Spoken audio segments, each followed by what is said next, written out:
vient du latin autoritas et du verbe augere, qui veut dire augmenter. L'autorité, c'est selon Joseph et Le Gouarch, celui qui accroît par son intervention l'insuffisance personnelle d'un autre. Très tôt a été affirmée la nécessité de l'autorité. Aristote dit « l'autorité et l'obéissance ne sont pas seulement choses nécessaires, elles sont encore choses éminemment utiles ». Quant à saint Thomas, il explique qu'il est nécessaire qu'il y ait chez les hommes un principe par lequel gouverner la multitude.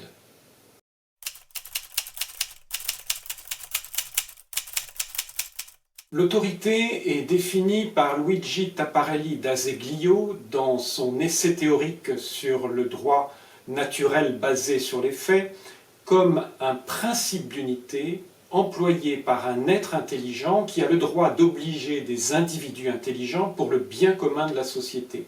C'est une définition ramassée, mais elle contient tous les éléments nécessaires. La société est composée d'une multitude d'hommes. Chacun a une vue différente sur les moyens d'assurer le bien commun. Si on laisse chacun faire, la société disparaît dans la multiplicité des vouloirs, allant chacun dans des directions opposées. L'un voudra miser sur l'éducation, l'autre sur la sécurité, le troisième sur le religieux, etc. Il faut donc un principe qui assure l'unité de moyens. L'autorité est ce principe d'unité qui imprime la même tendance aux volontés individuelles.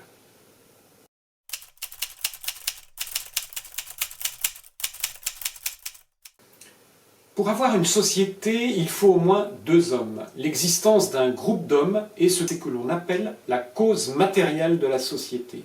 Mais cela ne suffit pas. Un agglomérat d'hommes ne fait pas une société. Des gens qui attendent le métro sur le quai forment bien un groupe, mais ils ne constituent pas une société. L'autorité est donc ce qui donne forme à la société. C'est sa cause formelle.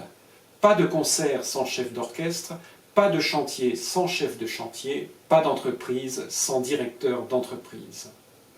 L'autorité est donc ce qui donne corps à un groupe social, ce qui l'unifie et lui donne un objectif commun.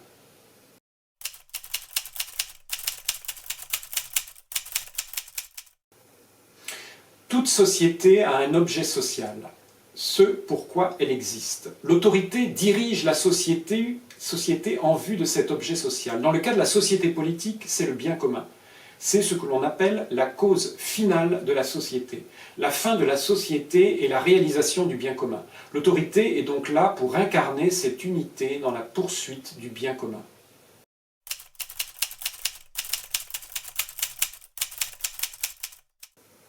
L'autorité est un pouvoir moral et à ce titre peut obliger ceux qui lui sont subordonnés. Ce pouvoir moral d'obliger, qui est celui de l'autorité, lui vient de Dieu.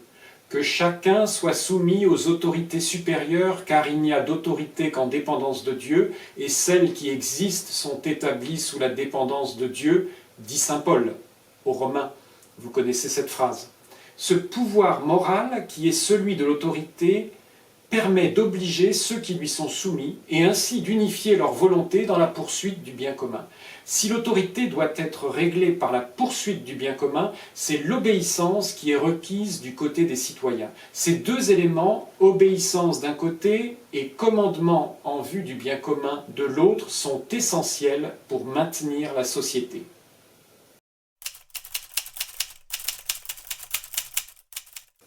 L'autorité étant cause formelle de la société, sa légitimité dépend de son orientation ou non vers la cause finale qui est le bien commun. Si l'autorité poursuit le bien commun, elle est légitime et doit être obéie et respectée. Si elle ne poursuit pas le bien commun, mais son intérêt propre ou celui d'un groupe d'individus, alors elle est, je cite saint Thomas, injuste et perverse, et on peut lui résister. Saint Thomas envisage cette possibilité d'un droit à l'insurrection contre une autorité qui serait tyrannique. Si dans le cas normal la sédition est un péché parce qu'elle vise à rompre l'unité sociale, dans le cas d'une lutte contre un pouvoir tyrannique, il ne s'agit plus de sédition mais de combat pour restaurer l'ordre. En effet, c'est le pouvoir qui, en recherchant son intérêt propre, devient séditieux.